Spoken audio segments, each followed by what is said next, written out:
Vous êtes sur France 24, c'est l'heure du Journal de l'Afrique, soyez les bienvenus. À la une, en République démocratique du Congo, les sénateurs examinent la demande de levée d'immunité de Joseph Kabila. Aujourd'hui, en exil, l'ancien président est accusé par les autorités congolaises de complicité avec la rébellion AFC M23. De lourdes charges pèsent sur lui, les détails en début d'édition.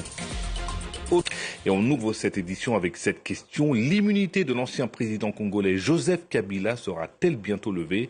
Le Sénat a entamé ce jeudi l'examen de la demande en exil. L'ancien président est accusé par les autorités congolaises d'être complice de l'AFC M23. Les précisions à Kinshasa d'Aurélie Bazara-Kimangula. Les sénateurs ont commencé les débats sur la demande de levée de l'immunité de l'ancien président Joseph Kabila.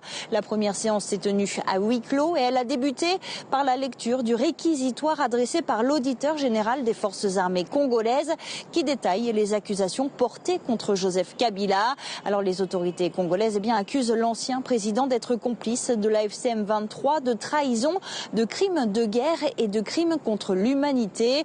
Mais la procédure divise déjà, car pour certains sénateurs, pour que la levée de l'immunité d'un ancien président soit effective, elle doit être votée par le Congrès, c'est-à-dire le vote du Sénat et de l'Assemblée nationale. Alors ça fait plusieurs semaines que Joseph Kabila est dans le viseur des autorités congolaises. En avril, son parti politique, le PPRD, a été suspendu. Les autorités en demandent sa dissolution. On reste en RDC et plus précisément à Kinshasa où des grosses inondations début avril avaient fait des dizaines de morts. Depuis, les autorités congolaises ont décidé de mener une guerre contre ce qu'ils appellent des constructions anarchiques en lançant une opération de démolition aux grandes dames des populations sinistrées. Vous voyez ce reportage de Clarisse Fortuné. À Kinshasa, les bulldozers sont à pied d'œuvre. Ces bâtiments construits le long du fleuve sont en train d'être rasés. Des habitations déclarées illégales, désormais des décombres. Les familles s'empressent de sauver à la hâte ce qu'elles peuvent avant l'arrivée des machines.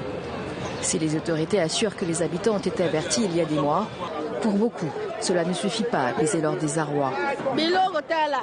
Regardez, nos biens sont pillés, nos maisons sont détruites et nos affaires volées. Où allons-nous aller? Ayez pitié de nous. Pourquoi on nous fait ça? Où allons-nous aller? Nous n'avons même pas d'argent. Nous souffrons avec nos enfants. Qu'allons-nous faire d'eux? Nous n'avons rien.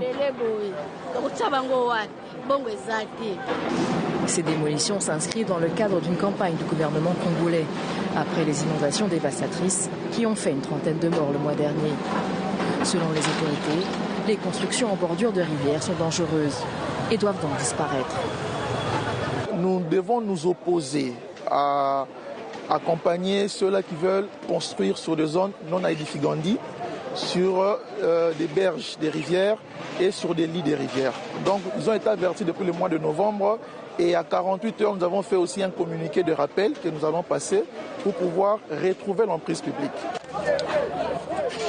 Pour les autorités, ces démolitions sauveront peut-être des vies lors des prochaines inondations, mais ce soir, elles laissent des centaines de personnes sans abri.